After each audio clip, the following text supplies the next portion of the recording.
All right, let's get into it. We're all talking to AI more and more, right? But how do we actually know if those conversations are any good? Well, it turns out Google DeepMind has this new way of measuring success that goes way beyond just the words on the screen. It's pretty fascinating. You know that feeling you get sometimes? You're chatting with an AI, and even if it's being super polite, something just feels off. The whole thing feels frustrating, like you're not getting anywhere. It's this weird, unproductive vibe that's really hard to put your finger on. And guess what? You're not just imagining it. Researchers have actually confirmed that just looking at the text of a conversation is a really bad way to tell if a user is happy. A chatbot can say all the right, polite things, but that can easily hide some real frustration boiling under the surface. So that leads to the big question, doesn't it? If we can't trust what the AI is saying to judge how well a conversation is going, then what else is there? What are we supposed to look at? Well, the answer is actually kind of beautiful in its simplicity. It turns out, instead of reading the conversation, we can map it. Seriously, think of any dialogue you have as a journey, with a beginning and a destination.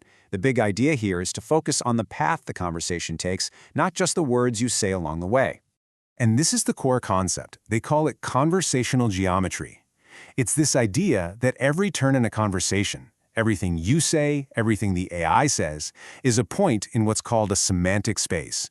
And if you connect those points, you can literally draw the shape of the conversation and see what his journey looked like. And here's what one of these maps actually looks like. See the U's and M's? Every U is a point where you, the user, said something, and every M is the AI's response. You can literally trace the path of the dialogue from its starting goal and watch how it moves with every single turn.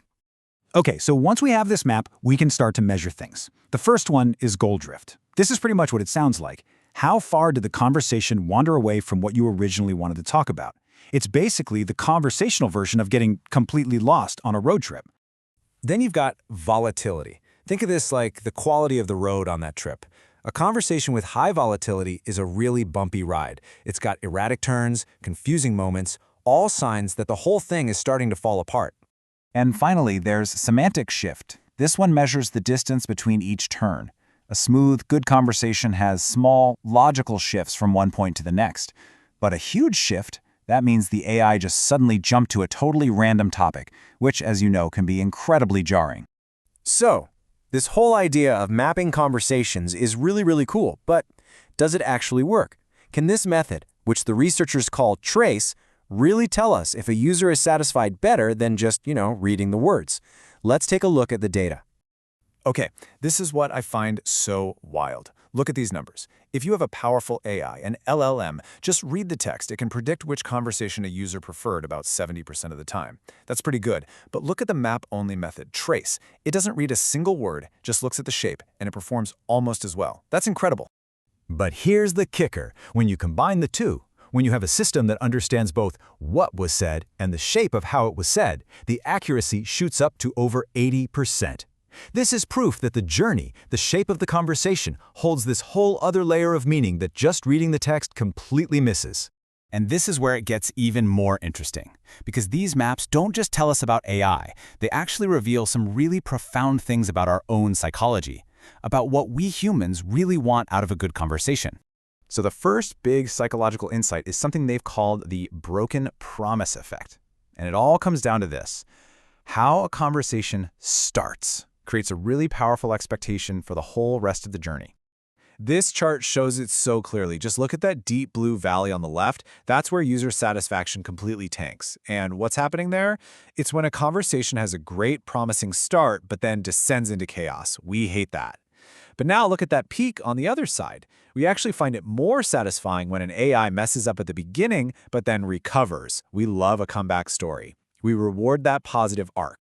Okay. The second insight, this is one I think everybody has felt at some point.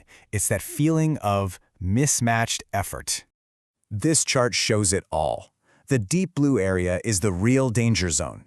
It's what happens when you, the user, are trying so hard. You're being clear, you're being consistent, but the AI's responses just keep getting less and less relevant.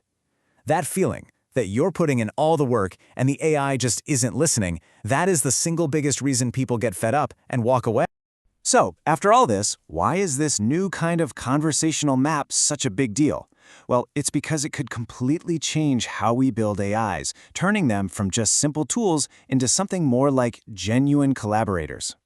I mean, the benefits here are huge. You can build AIs that are better partners, not just answer machines. And think about this. It's totally privacy-preserving because it doesn't even need to read the sensitive content of your chats. It just looks at the shape.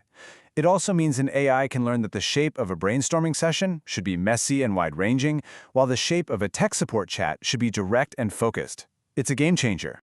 And really, it all leaves you with this one final thought. For so long, we've been obsessed with making AI better at talking, but maybe, just maybe, the next real breakthrough isn't about what the AI says, but about teaching it how to actually listen to the rhythm, the shape, and the flow of the conversation itself.